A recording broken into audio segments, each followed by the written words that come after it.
schizophrenia. Is the mouse on that screen if you go far? No, it was here. Oh. Oh, there it is. Thank you. Apologies. So which one is yours? That one.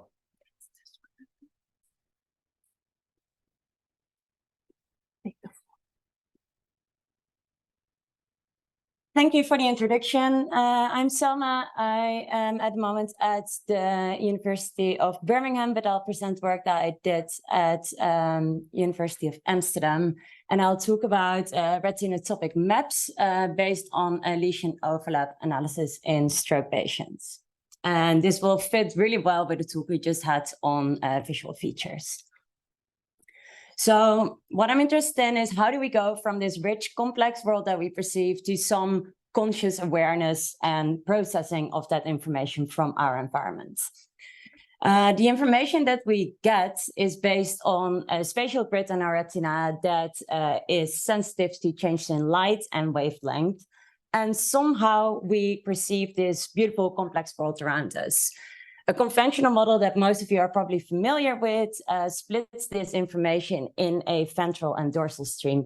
In the ventral stream, it's thought to process information that is related to the what of an object. Think of line orientation, shapes, color perception, and all the way down the line phases.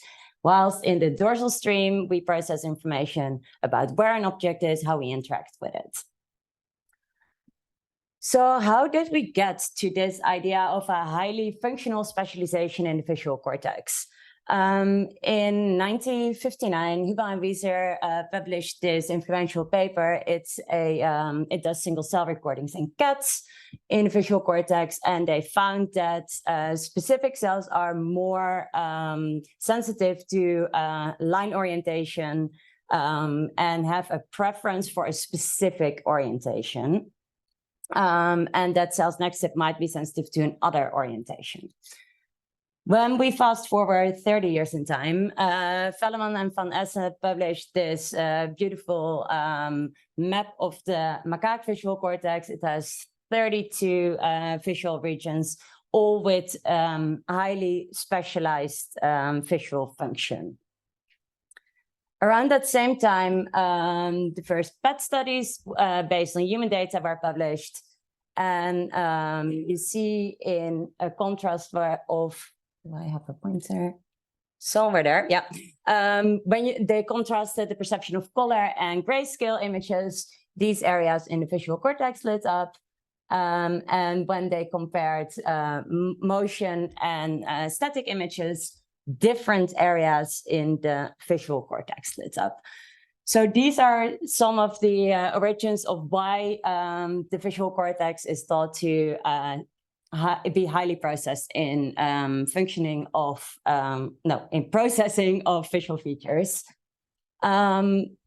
And like mentioned in the talk before, that brings us to the point of where do we bind that information? So we have all these segregated retinotopic maps, highly specialized for specific functions, but somehow we end up with a very rich perception of the world with all these shapes, colors, locations, everything integrated. And it's not very clear how the brain solves this binding problem. What happens that we somehow end up from basic features to this complex perception? And other criticism on this functional specialization comes from deep neural networks.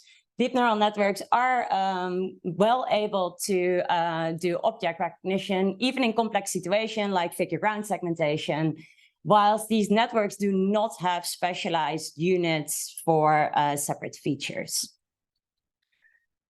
So the idea is that neurons are organized in retinotopic maps and are tuned to segregated visual functions. But what is the evidence that we have for that? What is the evidence for this one-on-one mapping between visual features and specific areas in the extrastriate cortex?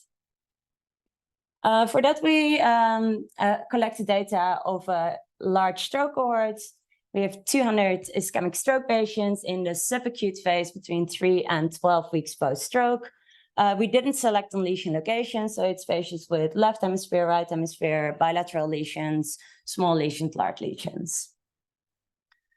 And we developed this novel task for visual feature perception.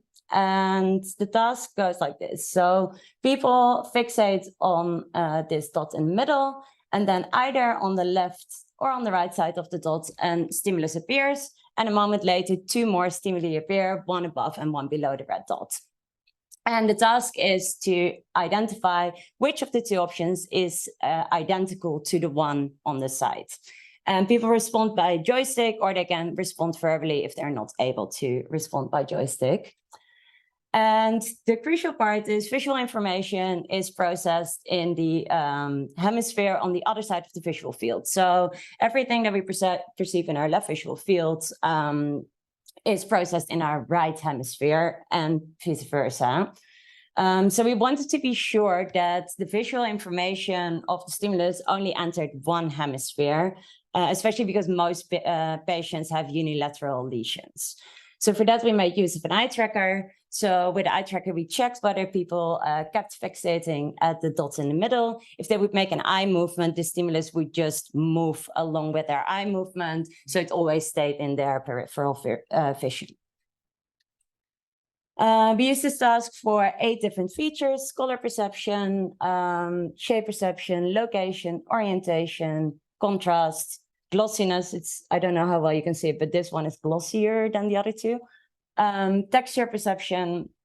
So those 7 are all match-to sample tasks. The last one is coherent motion, where they saw a cloud of dots moving either up or down with different percentages of coherent motion. So for the first 7 tasks, the more items you have correct, the better you are at the perception of that specific feature. In blue, you see the data from patients. In red, you see the data from matched healthy controls. For healthy controls, we split it in left and right visual field just to see whether there were difference in the left and right visual field in healthy subjects in perception of these features.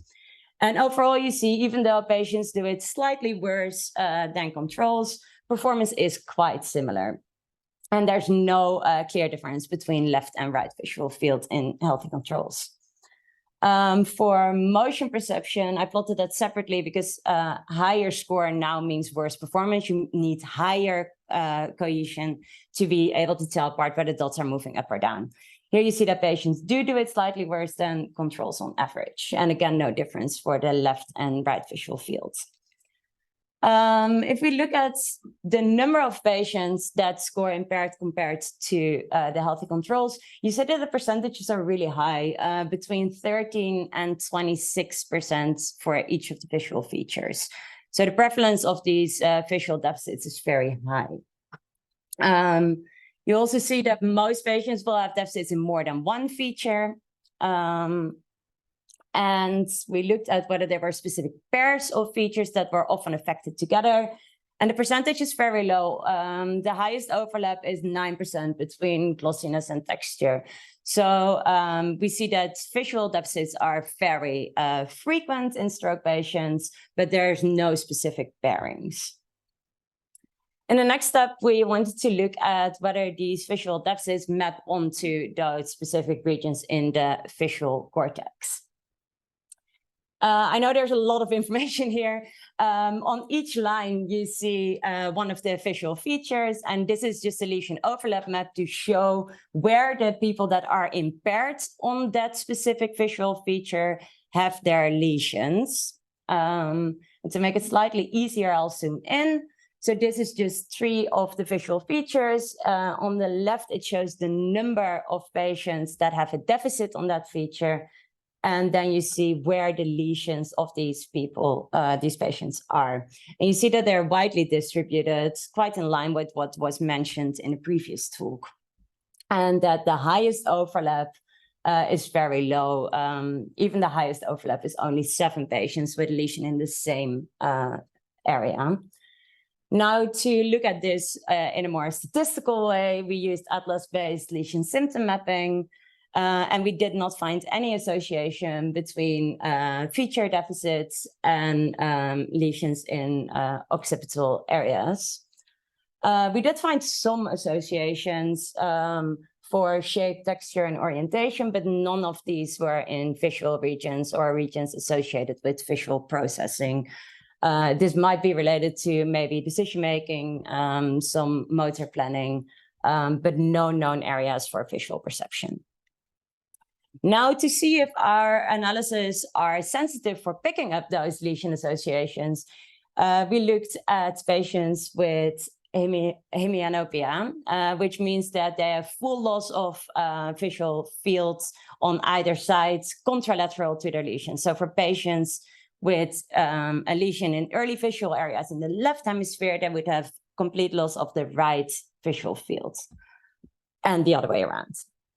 And if we look at that, doing the same analysis, we see exactly what we expected. So areas V1, V2, V3 on the left side are associated with hemianopia for the right visual field and vice versa. So what we demonstrate in this study is that we developed a novel task that is sensitive to detecting visual fields after unilateral stroke, and that these visual deficits are very common in stroke population and often affect more than one feature, but without specific pairings between different features. We also demonstrate there's no relation between lesion location in the visual cortex and processing of these visual features, whilst we do show this for visual field deficits in early regions in the visual cortex. So our results challenge the traditional view of strictly segregated processing of different features in the visual cortex. And an alternative idea is this, that in these kind of studies, we use highly artificial, simplified visual stimuli, whilst in the real world, we see scenes and certain environments have co-regularities. For example, if you think of a forest, most people are familiar with it. You'll see that brown and green colors often go together. It's often elongated shapes. So this is something we see in our environment all the time. And this is something that the brain could make use of to process visual information. Retinotopic maps might reflect these kind of covariances that we see in our outside world. Thank you.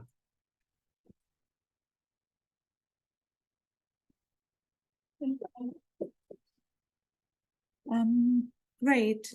So is there any questions for Selma? I see Nayla has got her hand up already. Sorry. Away from you. Thank you. I've mainly got a question about whether you had power to detect anything in the occipital lobe, because you showed overlaps only of the failures, but not of the full group. How many people actually had lesions in the posterior cortical? Because if it's an unselected heterogeneous group, yes, maybe that's quite small. Yeah, we did check. So we used the Glasser Atlas and we checked whether all the visual areas had enough patients with lesions in these regions to be included in the analysis. And all visual regions were included in the analysis, which means that at least 10 patients had lesions in each of the areas. Does that answer your question? Yeah, I think you should present just an overlay of all the lesions for your group, so people have a bit of an idea of who's actually in the sample. Thank you. I'll do that. Rob? Yeah, I just wondered if you could say something about how you know your task is specific for visual problems. So, did you have other tasks to sort of rule out attentional disorders or, sustained attention or any general disorders? Yeah, we did a full neuropsychological assessment with these patients to test for memory function, attention, and language. This is a full neuropsychological assessment. In a different study, we related visual features to other higher cognitive tasks. And there are some correlations there. They're not very high. Most are non-significant. So it's not a general dysfunction of these patients. Hi, very nice talk. Looking at the associations between the features, it seems that there's a low correlation. So it just kind of makes you wonder in terms of the overall reliability of each task, whether you've looked at test for reliability, and could that be a factor? I know it's a very boring kind of question, but I don't usually ask questions about psychometrics at the BNS, but I have. I think the fact that we see low overlap between the different features, so that it's different patients having deficits in different features, does give some, it does demonstrate that these features pick up on specific things and not just general visual processing. What do you suggest to measure that in another way? Well, simple things like split half reliability with each measure might be interesting to look at. How with our healthy controls, we use the continuous scale for the difference between the two alternative options that they could choose from. So in the test we did with the patients, we only used one distance between the two alternative options, whilst in controls we use the full scale to see what the minimal distance is that people need to perceive two items as different. So we do have actually quite a large data set of these very subtle differences for all these features. One question over there.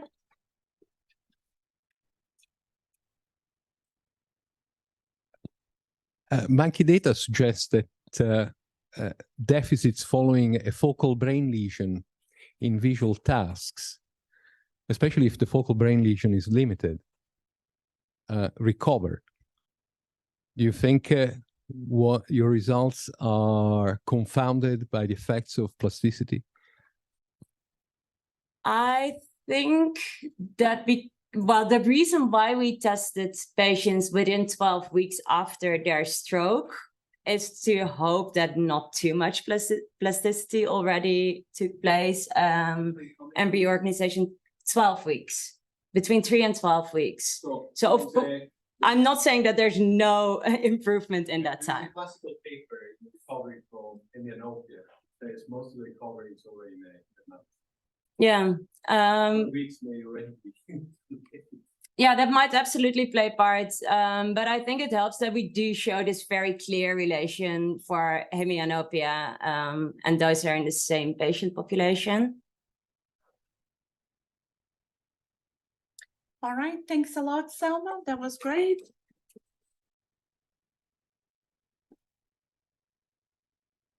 And our next, last but not least speaker is Sam Webb.